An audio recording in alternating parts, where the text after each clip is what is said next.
भृगु संगीता ज्ञान में आपका स्वागत। मैं पवन शर्मा। आज हम बात करते हैं श्रीमती इंदिरा गांधी की कुंडली की। हमारे देश की प्रथम महिला प्रधानमंत्री श्रीमती इंदिरा गांधी। इंदिरा जी की कुंडली आपके सामने ये है। इंदिरा जी के प्रथम भाव में 4 नंबर राशि के हिसाब से करक लगन की कुंडली है। करक में शनि देव विराजमान है लगन में। सेकंड भाव में मंगल विराजमान है। मंगल की डिग्री है 16। सूर्य 4 डिग्री पे है। बुध 13 डिग्री पे है और चंद्रमा 5 डिग्री के विराजमान है। कोई भी ज्योतिष इसको देखेगा वो ये ही बोलेगा ये एक बहुत ही साधारण कुंडली है, लेकिन इसमें एक ऐसा योग है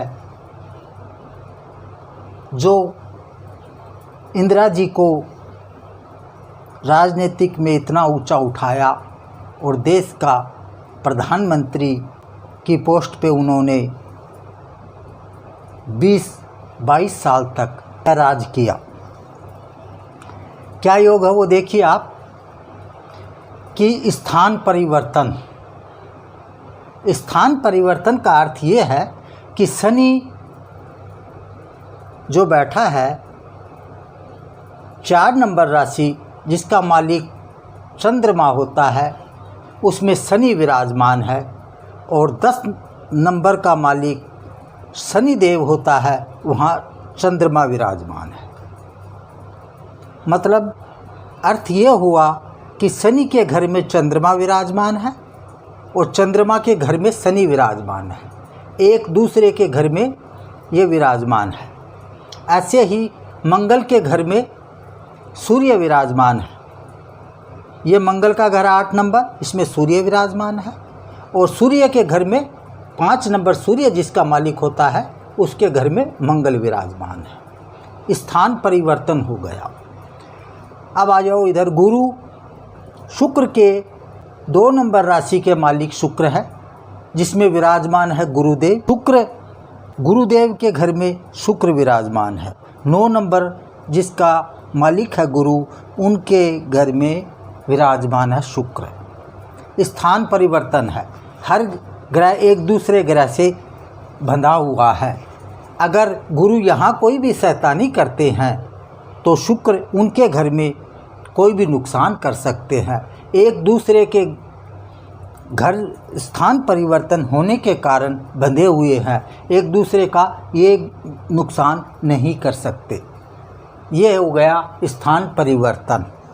इसका अर्थ ये हुआ स्थान परिवर्तन में कोई भी ग्रह एक दूसरे के घर में बैठा है तो वो उस ग्रह का नुकसान नहीं करता।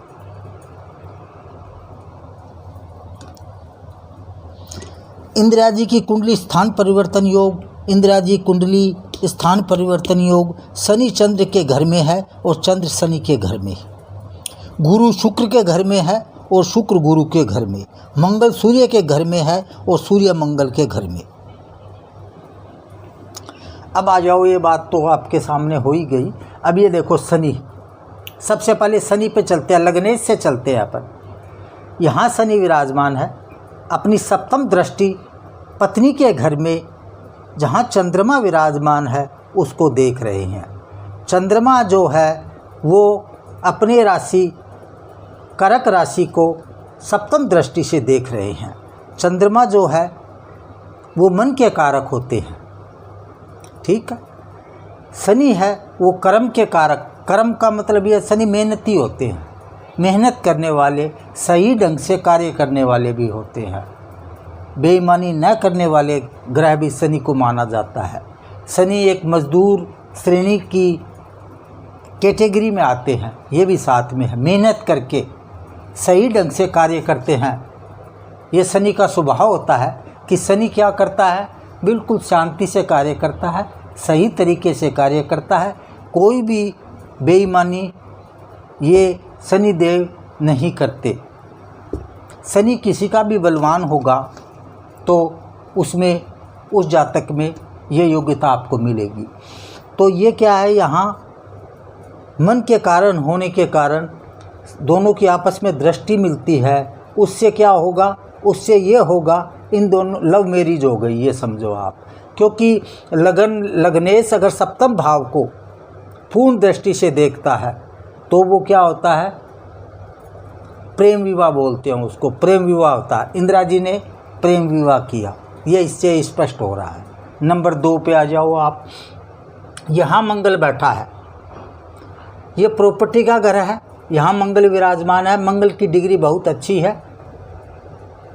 मित्र के घर में 5 नंबर का मालिक मित्र होता है, सूर्य होता है जो मंगल के मित्र है। इनके घर में मंगल विराजमान है, सूर्य के घर में, मित्र के घर में मंगल विराजमान है और मंगल के घर में सूर्य विराजमान है।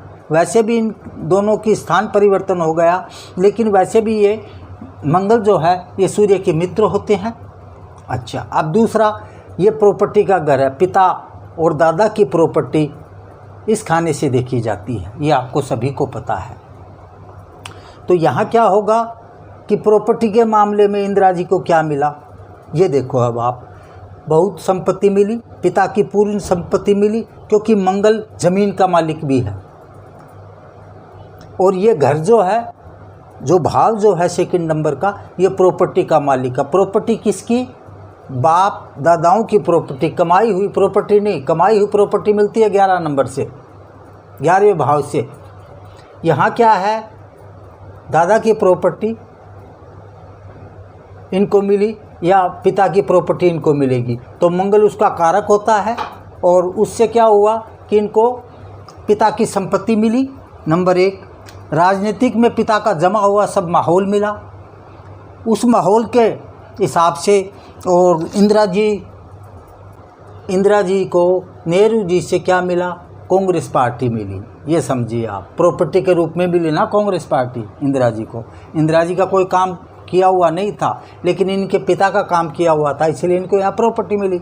ठीक है, शुक्र का आपको बता ही दिया। अब आ गया सूर्य और बुध। एक चीज़ मैं आपको और बताना चाहता हूँ, यहाँ का मंगल जो होता है, सेकंड भाव का मंगल, किसी भी कुंडली में देख लेना आप, यहाँ का मंगल गृहस्थी सुख सदा ही हानिकारक होता है। यहाँ कोई भी मंगल किसी भी कुंडली में बैठा अगर मिल जाए आपको, तो आप ये समझिए गृहस्थी सुख बहुत कम होगा। एक चीज़ आप और समझिए, मंगल कोई भी ग्रह हो, वो अच्छाई अपने घर में अच्छा फल भी देता है, लेकिन कभी कभी वो उसका नेगेटिव फल भी देता है। प्रॉपर्टी दी, संपत्ति दी, पिता की वसीयत के नाम पे बहुत कुछ इंदिरा जी को मिला, लेकिन गृहस्थी सुख छीन लिया इसने। हालांकि 14 डिग्री पे अच्छा होता है, गुरु यहाँ बैठा है, वक्री है, 14 डिग्री पे है। तो यहाँ क्या होगा कि गुरु जो है वो ज्ञान का दाता होता है। हालांकि गुरु पैसा भी बहुत देता है, तो पैसा इन्होंने खूब, गुरु ने पैसा खूब दिया है। प्रॉपर्टी यहाँ इनकम, ये इंदिरा जी ने जो कमाया उसका फल देता है गुरु। यहाँ जो है वो संपत्ति, पिता और दादा की संपत्ति मिलती है, वो इस घर से मिलती है। यहाँ कर्म जो करता है उसका फल यहाँ मिलता है जातक को। इंदिरा जी ने जो कर्म किए उसका फल इनको यहाँ मिला, गुरु ने अच्छा फल दिया। लेकिन कुछ शुक्र के राशि में बैठने से गुरु शत्रु राशि में बैठे थे। हालांकि ठीक है, स्थान परिवर्तन हो रहा है, लेकिन कुछ कमी गुरु में क्या रही कि गुरु ज्ञान का दाता है, पुराणों की अध्ययन के क्षेत्र में नहीं बनी, धार्मिक विचार में कम रही इंदिरा जी का व्यवहार, स्वभाव, धार्मिक प्रवृत्ति वो नहीं मानते थे, कम मानते थे लेकिन बहुत कम मानते थे। खाली वो शोबाजी थी उनकी, अंदर से कट्टर नहीं थे वो। उसका मेन कारण यही हुआ है कि शुक्र की राशि में गुरु बैठे हैं, इसलिए पूर्ण फल वो नहीं दे पाए। अब आ गए 12वें भाव में केतु। केतु मोक्ष का कारक होता है, मोक्ष दिलाता है केतु। शुभ केतु हो तो मोक्ष। तो केतु यहाँ 10 डिग्री पे बैठा हुआ है और केतु यहाँ ये समझो आप, केतु मिथुन का अच्छा नहीं मानते हैं, उच्च का यहाँ राहु होता तो उच्च का केतु बन जाता, कि केतु जो है वो मिथुन का है। मिथुन का केतु इतना अच्छा नहीं होता, लेकिन फिर भी तो केतु यहाँ इनको मोक्ष दिया है, इसमें कोई फर्क नहीं है, इनको अच्छी गति दी है केतु ने। लेकिन एक चीज़ और समझिए आप, शुक्र जो है वो राहु के साथ बैठने से, छठे भाव में बैठने से दुश्मनों की इंक्वायरी करना। अच्छा, तो गुप्त कार्य में खर्चा इन्होंने, ये खर्चे का घर भी है, केतु खर्चे का घर भी है, 12वां भाव खर्चे का घर होता है। तो उससे क्या हुआ, गुप्त कार्य में खर्च हुए इनके, इंदिरा जी के बहुत काम। गुप्तचर विभाग इनके थे, उनमें इनको केतु ने खर्च करवाया, वेस्टेज करवाया, ये समझिए आप। युद्ध के मामले में भी यहाँ खर्चा हुआ, वेस्टेज खर्चा जिसका कोई रिटर्न नहीं होता, वो खर्चे करवाता है केतु यहाँ बैठ के। तो इंदिरा जी के बहुत खर्चे हुए यहाँ बैठ के, खोज पर खर्चे हुए, गुप्तचर विभाग से खर्चे हुए, गुप्त कार्य में खर्च हुए, वो सब केतु ने करवाया। जन्म इनका 19/11/1917 को हुआ था और मृत्यु इनकी 31/10/1984 की हुई थी। और इनकी ये समझिए आप कि राहु की महादशा इनके लिए बहुत बेस्ट थी, इसमें कोई फ़र्क नहीं है, क्योंकि राहु की महादशा इनको कब लगी, राहु की महादशा इनको लगी 13/11/54 से। उसके बाद थोड़ी सी परेशानी हुई 70 के बाद। ये समझो गुरु 70 तक था, बिल्कुल सही था, शोभ था, क्योंकि गुरु जो है वो ज्ञान के साथ साथ बुद्धिमान भी माना जाता है। उसी हिसाब से गुरुदेव ने इनको 70 तक बहुत अच्छा कार्य करने की आइडिया दिया, या समझिए बहुत अच्छा कार्य इन्होंने किया गुरु की महादशा में। शनि की महादशा आने के बाद, मतलब ये समझे 70 के बाद 77 में इन्होंने क्या किया, इमरजेंसी लगाई, सभी को पता है, उसमें इन्होंने गड़बड़ काम हुआ इनका, इंदिरा जी का। इधर क्या है, कुंडली के हिसाब से ये मृत्यु का भाव है, यहाँ मृत्यु का भाव का मतलब ये हुआ शनि की दशा में ही इस जातक की मृत्यु होती है। अब किसी की भी कुंडली हो, मृत्यु भाव ये होता है, ज़्यादातर क्या होता है कि यहाँ जो नंबर बैठा है, नंबर है, ग्रह बैठ जाए तो उसका फल भी होता है। लेकिन अगर नंबर के ऐसे अपन चले तो 11 नंबर का मालिक कौन है, 11 नंबर का मालिक है शनिदेव।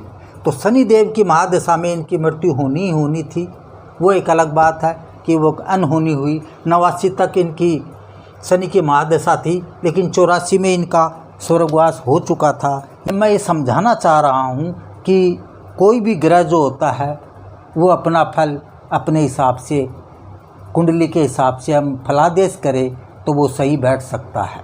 जय श्री राम।